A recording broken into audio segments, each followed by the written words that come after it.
দান করেছে এবং আমাকে আপনাদের সামনে দুই একটি কথা বলার তৌফিক দান করেছেন।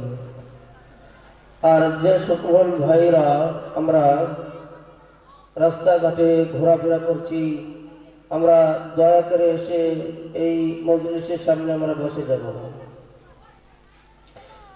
আমরা বাড়ি থেকে একিন করে এসেছি এই জায়গায়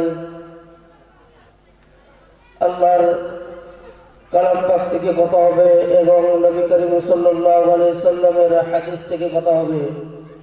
আর আমরা এখানে এসে বসে শোনাবাদ দিয়ে আমরা রাস্তাঘাটে ঘোরাফেরা করছি। দয়া করে আপনারা রাস্তাঘাট ছেড়ে দিয়ে আপনারা দয়া করে এসে এই মজলিসের সামনে বসে যান। আমাকে খুবই সংক্ষিপ্ত টাইম আমাকে দেওয়া হয়েছে, খুবই কম।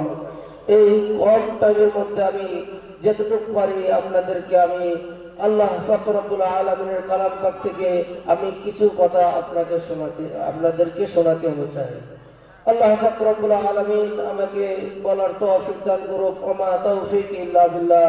আল্লাহ পাক রব্বুল আলামিন আর আপনাদেরকেও শোনার তৌফিক দান করুক।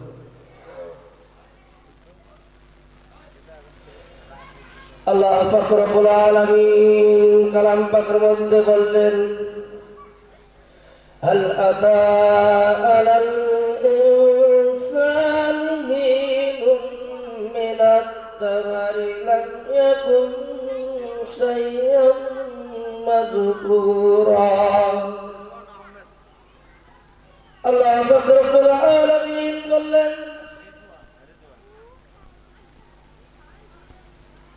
তোমার